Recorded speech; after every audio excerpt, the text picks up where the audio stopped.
So এই যে আমার যে রাইডিং যে এক্সপিরিয়েন্সটা এফজেডএস ভার্সন 2 যে রাইডিং এক্সপিরিয়েন্সটা, সো সেটাই আজকে ভালো কি খারাপ, সো সেটাই আজকে আপনাদের কাছে শেয়ার করব। আমার কাছে ভালো লাগছে বা খারাপ লাগছে, বা এটার বর্তমান যে পজিশন, এই পজিশনের অনুযায়ী আর কি বাইকটা কতটুকু ভালো আছে, সো সেই বিষয়ে কথা বলবো।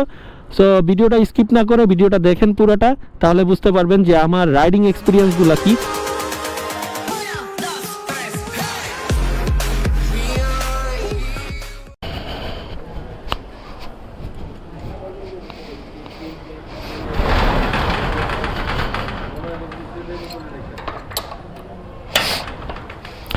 একটা কাহিনী দেখাই আপনাদের। কাহিনীটা হইল এই দেখেন, এটা হচ্ছে আমার হেলমেটের বক্স, আমার এসএমকে হেলমেটের বক্স। করছে কি দেখেন, বিড়াল এটা রাতেরবেলা আমার বাসায় যায়া আমার হেলমেটের মধ্যে বৈশা এই বাচ্চা কাচ্চা নিয়ে গেছে। এই হলো অবস্থা। বাচ্চা কাচ্চা কয়টা? 4টা। আল্লাহ, 4টা বাচ্চা নিয়ে গেছে রাতেরবেলা, আমারে একটা ভয় পাওয়াই দিছে। বিড়ালের কাহিনীটা আমি পরে বলবো, পুরো ফুল ডিটেলসে। তারা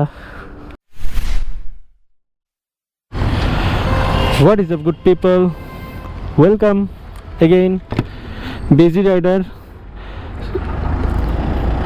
সো আজকের কালকে রাতেরবেলা একটা ঘটনা ঘটছে, দেখছেন তো। বাসায় যখন গেছি তখন মনে পড়লো যে আমার যে বিড়াল আছে, বুঝছেন। বিসমিল্লাহ, শুরু করি। শুরু করতে করতে যেতে যেতে বলি ঘটনাটা কি হয়েছে। সো ফার্স্টে আজকে বিড়ালের ঘটনা শুনেন আগে। সো বিষয়টা হইলো, আমার বাসায় নিচতলায় এক আন্টি বিড়াল পালে। সো উনিও খুব বিড়াল ভালোবাসে। সো আমিও মাঝে মাঝে যখন আমাদের পাশে যখন একটা দোকান টোকান ছিল, এখন পাশে ভাঙাচোরা করতেছে, অ্যাপার্টমেন্ট করবে নতুন করে। সো সেখানে চাল ছিল, তো চালের উপর দিয়ে দোতলা দিয়ে আর কি আমার ঘরে আসতো বিড়াল। তো আমি আদর টাদর করতাম, আর আমার সাথে খুবই ফ্রেন্ডলি আচরণ করতো ওই আন্টির বিড়ালগুলা। সো ওর মধ্যে আর কি একটা বিড়াল, তার বাচ্চা হবে। সো বাচ্চাগুলো নিয়ে করছে কি, আমার এসএমকের যে হেলমেটের বক্স, আমি হেলমেটও রাখছিলাম আমার যেই গোপ্রো সেট করা যেই এই যে ব্ল্যাক কালার হেলমেটটার সাথে। সো এই হেলমেটের উপরে ছিল, হেলমেটটা ছিল উপরে আর বক্সটা ছিল নিচে। সো বক্সের মধ্যে হালকা একটু ফাঁকা পাইছে। বিড়ালটা করছে কি, রাতেরবেলা তখন বাজে হচ্ছে 3:30টার মতো, 4টার কাছাকাছি। তো তখন আর কি পরশু দিনের কথা এটা হয়েছে। বিড়াল হচ্ছে আমার ইয়ার মধ্যে ঢুকে গেছে, হেলমেটের মধ্যে ঢুকছে। তো এখন বাচ্চাগুলো বারবার রেখে রেখে, মানে 3টা বাচ্চা হয়েছে। তো 3টা বাচ্চা বারবার এসে এসে রেখে দেন হচ্ছে লাস্টবার মনে হয় যাওয়ার সময় মানে আমি টের পেয়ে গেছি, আর হেলমেটটা আমার পায়ের উপরে আইসা পড়ছে, আমার খাটের মধ্যে আইসা আমার হেলমেটটা আইসা পড়ছে। আর হেলমেটের ক্যামেরা তো সেট করাই থাকে সবসময়, ইয়ার মধ্যে গোপ্রোটা সবসময় সেট করা থাকে। তো ওইটা সহ আমি তো ঘুমের মধ্যে অন্ধকারের মধ্যে হেলমেট পরছে, পরে দেখতেছি যে কালো কালো কি জানি, কালো কালো হেলমেটই দেখতেছিলাম। পরে আমি আমার ক্যামেরা খুঁজতেছি, ক্যামেরা পাইতেছি না। পরে লাইটটা জ্বালায় দেখলাম যে না, বাইকে ইয়ার সাথে হেলমেটের সাথেই ক্যামেরাটা এখনো লেগে আছে। সো ওটা পরা তো কোনো পসিবিলিটি না। তারপরে একটু হেলমেটের মধ্যে একটু স্ক্র্যাচ পড়ছিল, পরে ওটা পলিশ করছি, পরে ওটা ঠিক হয়ে গেছে। সো ঘটনা হইতেছে যেটা, সকালবেলা আমি তো রাতেরবেলায় বিড়ালটাকে খুঁজতেছি, বিড়ালটা কোথায় পালাইলো দেখতেছিলাম যে বিড়ালটা গেছে কিনা। পরে যা বুঝলাম যে বিড়াল এখনো যায় নাই বাসা থেকে, বিড়াল আছে বিড়ালের জায়গায়, বিড়াল যায় আমার ক্যাবিনেটের মধ্যে যায় লুকাইছে, ক্যাবিনেটের পিছনে যায় লুকাইছে। সো এখন কাহিনী হইতেছে হলো যেটা, পরে সকালবেলা ঘুম থেকে উঠে আমরা নাস্তা করব, তো আবার সে আসছে তার বাচ্চা কাচ্চাদের ব্রেকফাস্ট করাইতে। এখন আমরা ব্রেকফাস্ট করি, তো সে ব্রেকফাস্ট করাবে না তার বাচ্চা কাচ্চাদের। তো এখন আসছে ওকে মানে এমন করতেছি যে তুমি চলে যাও, মানে বিড়ালটাকে এমন বলতেছি যাও যাও তুমি চলে যাও, এমনভাবে বলতেছি। ও করছে কি বেহায়ার মতো আমার পাশ দিয়ে আইসা ঘেঁষা আমার ইয়ের মধ্যে ঢুকে গেছে, মানে আমার ক্যাবিনেটের পাশে, ডাইনিং রুমের মধ্যে ক্যাবিনেটের পাশে সে পিছনে যায় লুকাইছে। তো তখন একটু সন্দেহ হইলো যে আসলে কাহিনীটা কি, ওর বাচ্চাগুলো আসলে কোথায়। ও ইদানিং দেখতেছিলাম যে ওর পেটটা মোটা, বাচ্চা কাচ্চা হবে। সো এখন ওর পেটও ছোট, বাচ্চা কাচ্চা কই। তারপরে সন্দেহ হইলো যে না, বাচ্চা মনে হয় আমাদের বাসার মধ্যেই রাখছে, লুকায় রাখছে। আর পরে এখন কোনোভাবেই মানে বুঝতেছিলাম না কি হয়েছে না হয়েছে। পরে দুপুরবেলা আবার খেতে বসছি, দুপুরবেলা সে আবার তার বাচ্চাদেরকে লাঞ্চ করাইতে আসছে। তো দুপুরবেলা যখন লাঞ্চ করাইতে আসছে, যা একদম ডিরেক্ট আমার হেলমেটের বক্সের মধ্যে যা ঢুকছে। আরে ভাই, আমার হেলমেটের বক্সের মধ্যে আমার এই যে যাবতীয় যা যা দেয় হেলমেট কিনলে, যে কাবার টাবার সহ, ওগুলা তো ওই হেলমেটের বক্সের মধ্যেই। বক্সের মধ্যে মনে আরাম পাইছে, ওই আরামে বসে পড়ছে। সো আরামে যখন বসে পড়ছে, এখন আর কি করার। পরে এখন যাই দেখি যে ভাই, তিনটা বিড়ালের বাচ্চা। পরে হেলমেট সহ ওদেরকে ক্যারি করে পরে নিচে যায় নাকি নামায় দিছে। যে আমার নিচতলা যে আন্টিটা থাকে তাদের সেই বাসার আর কি, ওই ছেলেটা আইসা, মানে আন্টির ছেলে আইসা পরে ওই ইয়াটা সহ নিচে নামায় রাখছে। পরে আবার সেই একই কথা, আবার সেই বাচ্চা কাচ্চা নিয়ে পরে আবার ক্যাবিনেটের পিছনে যায় লুকাইতেছে। এই ছিল অবস্থা। আরে ভাই, এই ঘটনাটা বলছিলাম কালকে যে আপনাদের সাথে শেয়ার করব। আর বিড়ালের এই ঘটনার আজকের ঘটনা তো শুনলেন। এখন আজকের কি টপিক সেটা হচ্ছে নিয়ে আলোচনা করব। সেটা টপিকটা আলোচনা করার আগেই চিন্তা করছিলাম যে বিড়ালের কাহিনীটা বলি, কারণ কালকে ব্লগে আর কি, মানে লাস্টে আর কি বাসায় ঢুকবো এই সময় আর কি বিড়ালের বাক্সটা দেখে মনে হইলো যে আপনাদের সাথে কিছু একটা শেয়ার করি। সো এই বিষয়টা আর কি শেয়ার না করে থাকতে পারি নাই, যে থাকলো বিড়ালের কাহিনী। সো আজকে আপনাদের সাথে একটা জিনিস শেয়ার করব, সেটা হচ্ছে আমার এই যে বাইকটা। তো আপনারা জানেন যারা আমার আগে থেকে ভিডিওগুলো দেখেন। সো বাইকটা আমি নিয়েছিলাম হচ্ছে সেকেন্ড হ্যান্ড একটা শোরুম থেকে বাইক নিয়েছিলাম, ফারাজ মোটর থেকে বাইকটা নিয়েছিলাম, 60 ফিটের শোরুমটা। আর ইয়ামাহার ঠিক উল্টা পাশে তাদের শপ। সো সেখান থেকে আর কি খুব বিশ্বস্ত লোক, এবং ফারাজ ভাই খুবই ভালো একটা মানে প্রোডাক্ট আমাকে দিছে, এটা বলার বাহিরে আর কি। আর তার প্রোডাক্টগুলো এমনই হয় যে তার যে বাইক কালেকশনগুলো খুবই ভালো কালেকশন। সো ওই কথায় পরে যাব। এখন কথা হচ্ছে, আমি এই বাইকটা তার কাছ থেকে নিয়েছিলাম হচ্ছে 7,000 চলা পর্যন্ত। সো 7,000 চলা পর্যন্ত বাইকটা নিছি, এই গত বছর নিছিলাম। আমি তো অত বেশি রাইড করি না বা যাওয়া হয় না অফিস টু বাসা। সো এই যে আমার রাইড এক্সপিরিয়েন্স 7,000 থেকে এখন আমার বাইকের মাইলেজ টোটাল হচ্ছে অটোতে আছে হচ্ছে 11,840 কিলোমিটার। সো প্লাস মাইনাস করলে হচ্ছে আমার 7,500 যদি হয়, 7-5-12, তাহলে আমার 4,500 থেকে 5,000-এর মধ্যে আমি হয়তো রাইড করছি। মানে অ্যাভারেজে আমার 7,000ই আমি ধরি। 7,000-এ যদি বাইক নেই তাহলে 12,000 হইলে 5,000 হবে। তো 160 কিলোমিটার বাকি আছে 5,000 হইতে। সো এই যে আমাদের রাইডিং যে এক্সপিরিয়েন্সটা, এফজেডএস ভার্সন 2 যে রাইডিং এক্সপিরিয়েন্সটা, সো সেটাই আজকে ভালো কি খারাপ, সো সেটাই আজকে আপনাদের কাছে শেয়ার করব। আমার কাছে ভালো লাগছে বা খারাপ লাগছে, বা এটার বর্তমান যে পজিশন, এই পজিশনের অনুযায়ী আর কি বাইকটা কতটুকু ভালো আছে, সো সেই বিষয়ে কথা বলবো।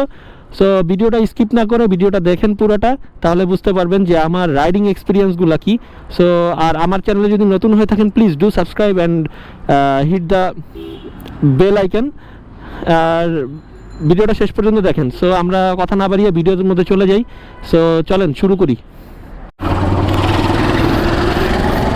সো ফার্স্টে আমরা শুরু করি হচ্ছে এটার রাইডিং কমফোর্ট নিয়ে। সো রাইডিং কমফোর্ট খুবই ভালো পেয়েছি আমি এই যে যতদিন আর কি রাইড করছি। আর এই যে 5,000 কিলোমিটার, অলমোস্ট আমি 5,000 কিলোমিটারের মতো রাইড করছি অলমোস্ট। আর এই রাইডিংয়ের মধ্যে আমার সবচেয়ে ভালো লাগছে হচ্ছে আমি যখন লং রাইডে গেছি।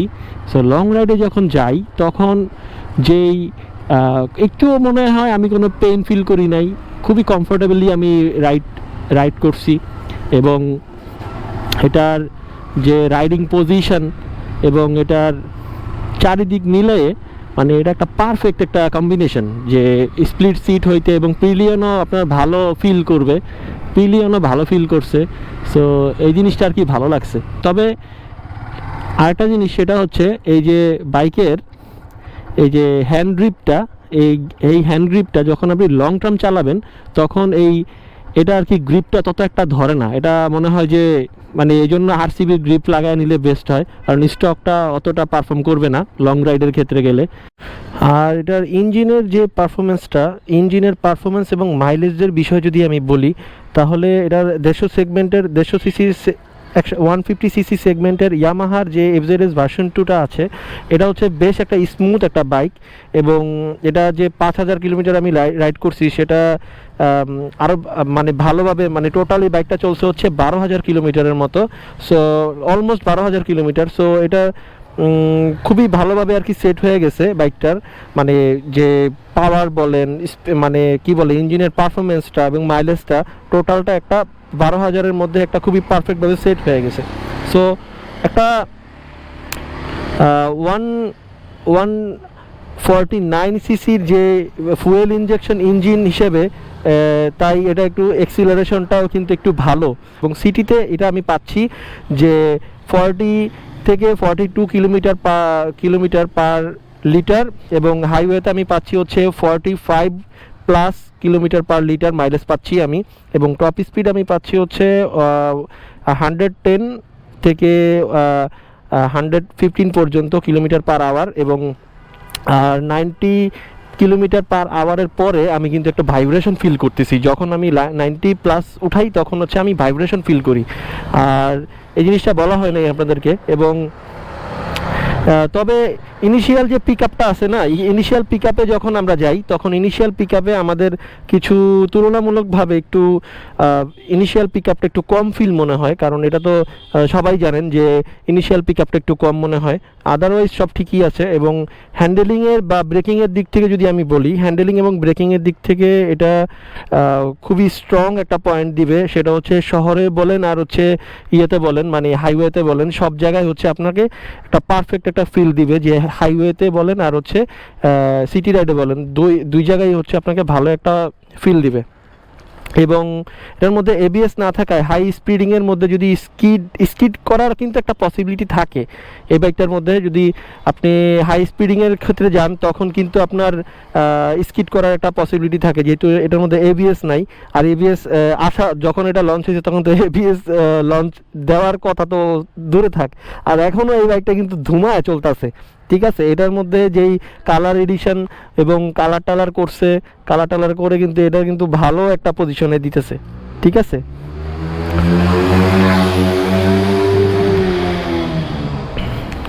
আর এটার মধ্যে দিছে হচ্ছে 140 সেকশনের একটা টায়ার, 140 সেকশনের একটা টায়ার। এবং এই যে টায়ারটা দিছে, এবং সামনেও বেশ মোটা টায়ারে ইয়ে করছে, 110 সেকশনের টায়ার। এবং এটার যে ফ্রন্টে যে ডিস্কটা দেওয়া আছে, ফ্রন্টের ডিস্কটা কিন্তু ভালো, মানে ব্রেকিংয়ের ক্ষেত্রে ভালো পারফরমেন্স দেয়।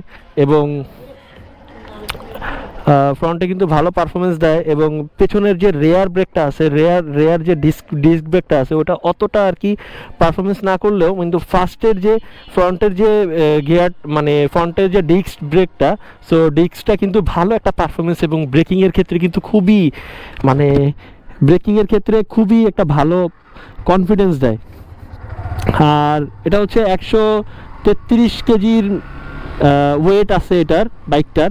এবং এটা আপনার যখন, মানে আমার হাইট হচ্ছে 5 ফিট 11, সো 5 ফিট 11 এবং 5 ফিট 6-7-এর মানুষও আর কি এই বাইকটা খুবই স্বাচ্ছন্দ্যে আর কি রাইড করতে পারে।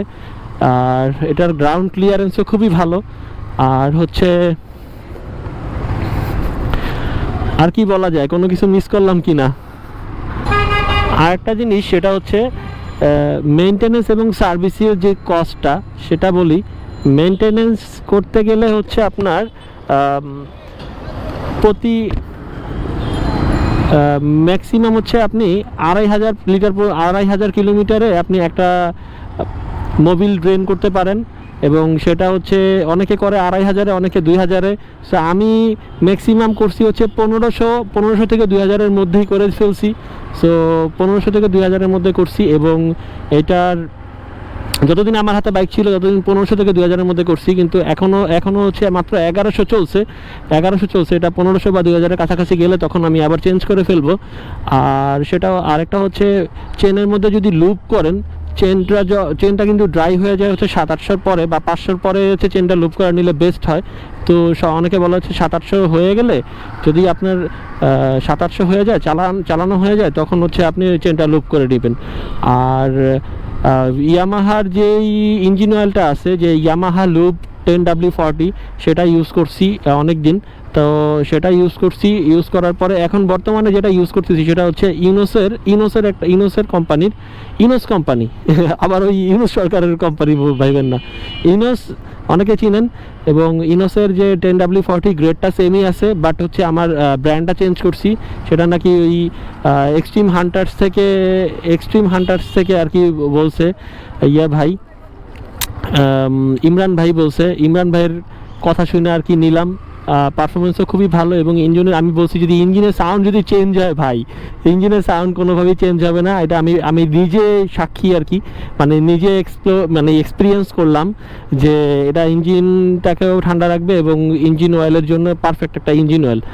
আর প্রথমে তো ভয় পাইছিলাম যে সবসময় ইয়ামাহা লুপ ইউজ করি, বাট এখন করতেছি হচ্ছে ইনোসের 10W40। সব গ্রেডেড সব ঠিকই আছে, কিন্তু আরেকটা সেটা জিনিস হচ্ছে এটার কি বললাম, ফুয়েল, ইঞ্জিন অয়েলের কথা বলছি, তারপরে হচ্ছে আপনার ব্রেক চেনের কথা বলছি। চেন হচ্ছে কত কিলোমিটার পর লুপ করবেন, এবং হ্যাঁ এয়ার ফিল্টারটা হচ্ছে আপনার 3000 কিলোমিটার পর চেঞ্জ করবেন, তাহলে বেস্ট হবে। এবং যদি আপনার চেঞ্জ না করতে পারেন, তাহলে 3000 বা 2000 পরে আপনি একটু বাতাস দিয়ে বা একটু পরিষ্কার করে নিলেন, তাহলেই হবে। পরিষ্কার করে নিলেও হবে, যদি একদম বেশি নষ্ট না হয়।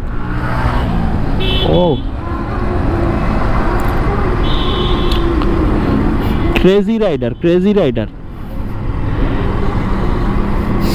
সো ব্যাড বাস দেওয়া গেল পুরা।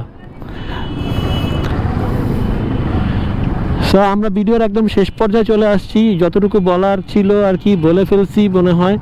আর কোনো কিছু মিস হয়ে থাকলে আপনারা কমেন্টে অবশ্যই বললেন। আর যদি কোনো কিছু জানার থাকে, যে ভাই অন্য কোনো প্রশ্ন থাকলে অবশ্যই কমেন্ট বক্স খোলা আছে, কমেন্ট করতে পারেন। সো আমার ভিউয়ার্সদের জন্য হচ্ছে, যারা এখনও এফজেডএস ভার্সন 2 নিতে চান, সো জানতে চান যে এই বাইকটা আসলে কেমন হবে, সো আপনি নিতে চাইলে অবশ্যই আমি প্রেফার করব যে এই বাইকটা এখনও চলতেছে, এবং এই বাইকটা আমি এখনও প্রেফার করি, কারণ আমার এই 5000 রাইডিং এক্সপিরিয়েন্সে এবং হচ্ছে আমার যে বাইকের যে বয়স, সেই বয়স অনুযায়ী এটা টোটাল হচ্ছে আমার 12,000-এর অলমোস্ট 12,000 চলতেছে, এবং আমি খুবই ভালো একটা পারফরমেন্স পাচ্ছি। এবং আমাকে যদি বলেন যে ভাই এই বাইকটা কি নিব কিনা, আমি বলবো এক কথাই হচ্ছে এই বাইকটা আপনি নিয়ে নেন। আর এই বাইকটা কাদের জন্য, এই বিষয়ে আর কি অনেকেই ব্লগ করছে, এই বাইকটা কাদের জন্য এবং কেন এই বাইকটা দিয়ে আপনি হচ্ছে কর্পোরেট কাজকর্ম করতে পারবেন, এবং একটা অফিসিয়ালি একটা লুক পাবেন এই বাইকটা দিয়ে। এই বিষয়ে আমি আর কিছুই বলবো না। আর আজকে ভিডিওটার শেষের দিকে চলে আসছি। সো ভিডিওটা যদি ভালো লাগে থাকে তাহলে একটা লাইক দিবেন, আর আমার চ্যানেলে যদি নতুন হয়ে থাকেন তাহলে একটা সাবস্ক্রাইব করবেন, আর কমেন্টে অবশ্যই জানাবেন। সো দেখা হচ্ছে নেক্সট কোনো ভিডিওতে। সো সেই পর্যন্ত ভালো থাকেন, সুস্থ থাকেন, আল্লাহ হাফেজ। So tata, bye bye, Rabbi sign off, busy rider sign off. So chill bro.